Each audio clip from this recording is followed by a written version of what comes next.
Hello! Hello mga loves! It's another day. So today aalis kami with Bianan. Kakain kami sa labas kasi para i-celebrate yung birthday ni Bianan. So naka-ready na yung gift ko kay Bianan. Nakita niyo na to. Kasi nag-vlog ako previously.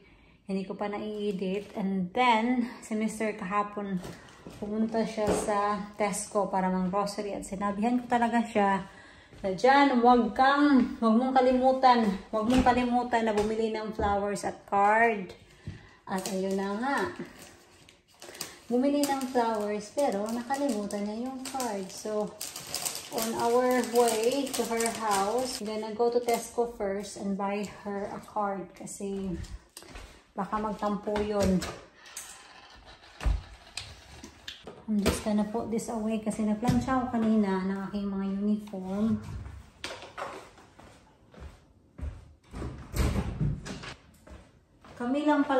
Kami lang tatlo. Busy yung anak ni Jen. Lagi na lang busy. Iwan ko.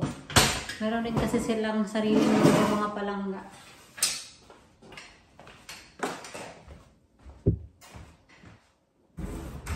Ito yung sinuot ko kasi mukhang uulan anytime. Kasi yung forecast naman talaga uulan. And I don't know. Mas comfy ako dito. Naka-leggings lang ako and itong jumper. Yan. And then, naka-pump shoes. Yun lang. Nagbibihis kasi dyan. Gutom na ako.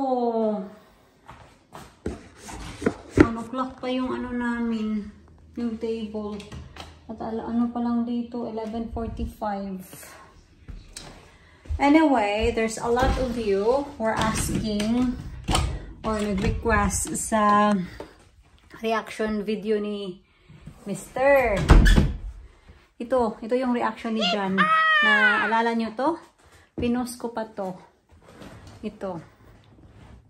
I-insert ko dito. Char, hindi naman yan, oy. Hindi yan. Sa totoo, madidisappoint kayo kasi hindi talaga ako nag-fail mga palangga. Kasi alam ko, yung asawa ko, nonchalant yan. So, walang reaction video. So, as I said nga, madidisappoint kayo kasi hindi ito yung mga ina-expect mo sa ibang vlogger na, of course, nag-video sila sa reaction ng mga husband nila, ganito, ganyan, sa pamilya nila. It's just that, ako kasi yung tipong vlogger ha. Pero hindi ko talaga binavlog lahat. Like, every actions ko, hindi ko binavlog lahat. And, feeling ko kasi, nawawala yung purity ng reaction pag merong camera. So, ayun. Nung sinabi ko kay Jan na buntis ako, sabi niya, okay, yun lang. Ay, Diyos ko. Kaya nga, sabi ko, nonchalant talaga yan. And then, sinabihan niya yung family niya, tinawagan niya, tapos, sabi lang ng family niya, congratulations, wala nang anything. Yun lang. Then, tapos yung family ko naman, yung pinakaunang sinabihan ko talaga is yung third sister ko. So, umiyak siya, hindi ko din siya vinidyuhan. Tapos, alam mo yung isa lang yung sinabihan mo, tapos yung buong angkan na yung nakakaalam ng pagbubuntis mo, yun yung nangyari. So, ayun, wala talagang reaction video. So, I'm so sorry guys kung na-disappoint kayo. And, yeah, ayaw ko lang ding mag-video talaga that time na sinabi ko kay Jan kasi I don't want to feel like mag-video ako para lang may maipakita ako sa inyo. Alam mo yun, it's a personal choice as well. So, of course, halo-halo yung ano talaga niya, yung nararamdaman niya nung sinabi ko sa kanya na buntis ako. Kasi of course, for a long time, kami lang dalawa ni Jan. It's me and him. And ngayon, me, him, and the baby. So, of course, malaking adjustment sa aming mag-asawa. But, you know, we're trying to figure out. First-time parent din ako. Although si Jan hindi na naman first-time parent. Pero, of course, matagal-tagal na din siyang, nag-look after ng baby. So, we're trying to adjust what needs to be adjusted in our house, in our marriage. Kasi malaki talagang adjustment. Ang pagkakaroon ng baby ay hindi biro, pinaplano yan. Kaya, a lot of you were saying, alagaan mo kasi blessings yan, kasi matagal yun na tong hinihintay. Actually, mga loves, trinay namin noong March pa lang. Kaya, ayun, na-shock kaming dalawa na, na buo agad yun. But I am thankful and anyway, hindi ko din na vlog yung mga reaction ng mga colleagues ko kasi early weeks of my pregnancy talaga kailangan kong sabihin sa trabaho is just that for the safety. Hindi naman obligasyon mo na sabihin mo agad sa employer mo agad-agad. It's just that sa work ng pinagtatrabahoan ko, merong procedure room and gumigamit kami ng X-ray. So, bawal akong pumasok doon. And of course, kung even though na hindi mo sinasabi sa kanila na hindi ka buntis, meron na silang feeling na buntis ka kasi bakit hindi ka pumapasok doon. And isa pa, hindi naman talaga ako nagba-vlog talaga. It's very rare, very random akong nagba-vlog pag meron akong kasamang mga colleagues, kaibigan, pag lumalabas ako. Kaya some of you were saying na lumabas ka naman, ganito, ganyan, kasi puros bahay lang naman. That's a reality talaga mga loves. Hindi ako palalabas na tao. Kaya nga, kung ano-ano na lang yung pinagsasabi ko dito.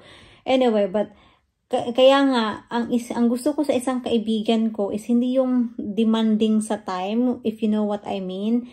Kasi may mga kaibigan kasi na dapat na everyday kayong nagko-communicate. Halos every week kayong nagkikita. Ayaw ko nun mga loves. For me, that's draining for me. Gusto ko na kung totoo ka sa akin, totoo din ako sa'yo. And it does not need to be na every week tayo nagkikita or every day tayo nagkakausap.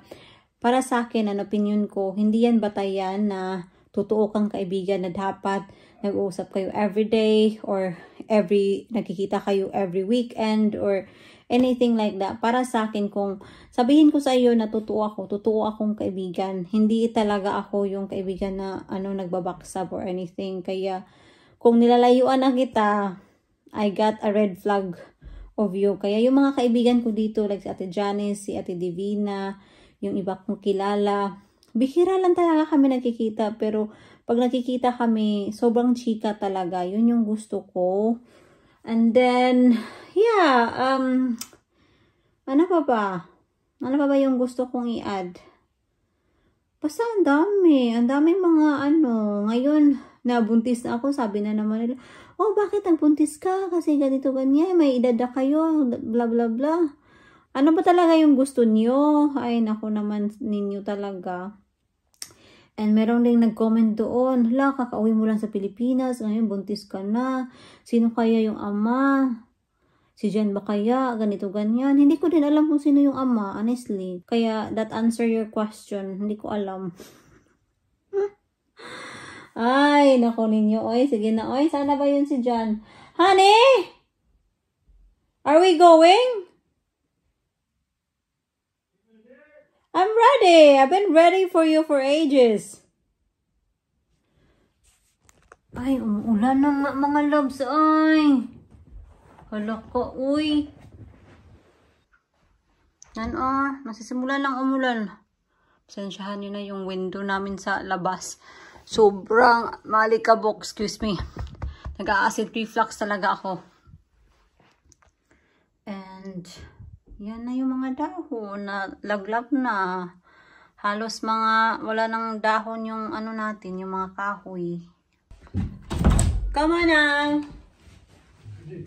We need to take a picture. Not again. No time. Ito naman tong si John. Oy. Come on, come here. I got a question for you. People are asking who's the baby daddy. Who is it? Yeah. I have no idea. Who is it, John? Mine's like this. Oh, don't say that. Oh, you're revealing the truth.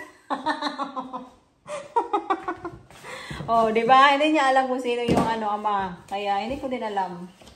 Come on, let's go. Right, let's go. Let's take picture You first. set money off the price off that. I did.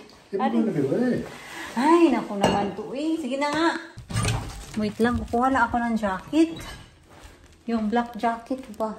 Kasi meron yung hoodie. Kasi umuulan na talaga. Woo! Freezing! Come on! Oh, it's cold, honeybee. Winter na talaga ba? Alam niyo, akala ko talaga na masasanay ka sa lamig. The more na you live here longer, hindi ka talaga masasanay sa lamig. Ay, parang every winter is the first time. Yan yung opinion ko. Ah! Let's go, honey. Whew, cold.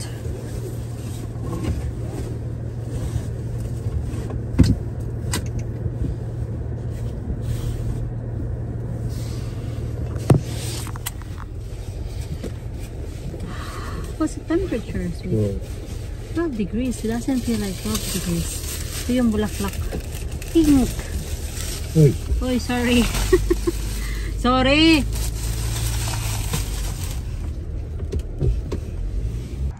Naiba yung plano mga palangga. Dito na lang kami sa Spar shop.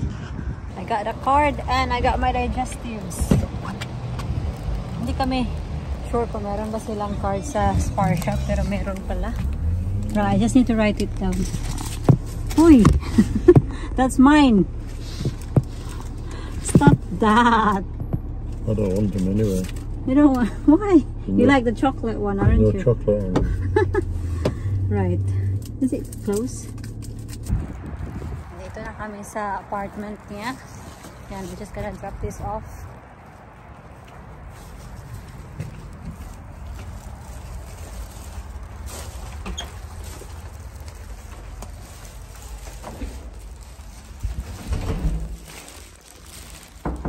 Hello!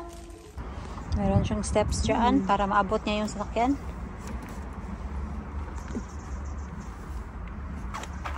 Just take your time. Okay. There. There you go. Just put that in there. That's it. Alright, mind your hands. And I just said to him, I said, you know, who from there? I said, you're going to have to get a seat.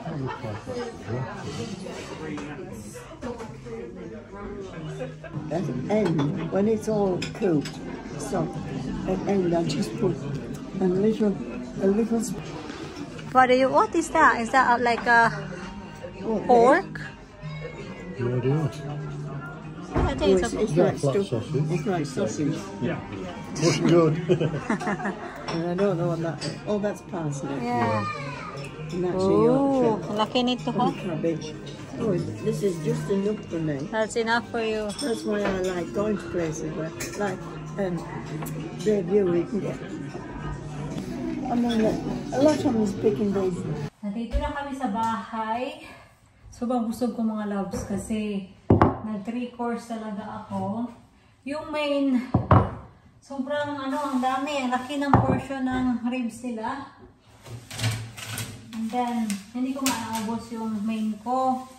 Kasi I'm trying to save a space for the dessert. Ako lang yung nag-dessert. Kasi supposedly si Jan, magdi-dessert siya ikaso yung in-order niya, ubusan sila. So sabi niya, wag na lang. So nagka-cappuccino na lang siya.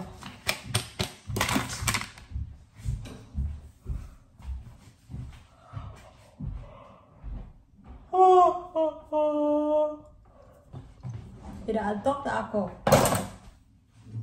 Malamig din kasi. Lalo na pag ganitong panahon ba, makulimlim. It makes you more sleepy. I don't know. Ako lang ba, but yeah. I just want to rest today. Kasi, of course, as I said, duty na naman tomorrow.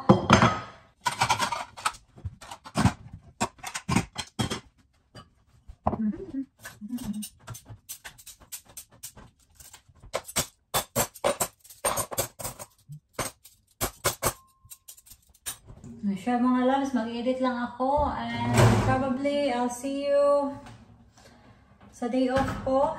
I will try to vlog every now and then, pero ano lang kasi, puro simula lang kasi yung video ko. Wala siyang ano ba, kasi yun na nga, pag nasa trabaho ako, yun talaga. Simula yung trabaho ko 8 until 6:30, so wala na masyadong ganap sa buhay-buhay. So anyway, see you whenever na lang.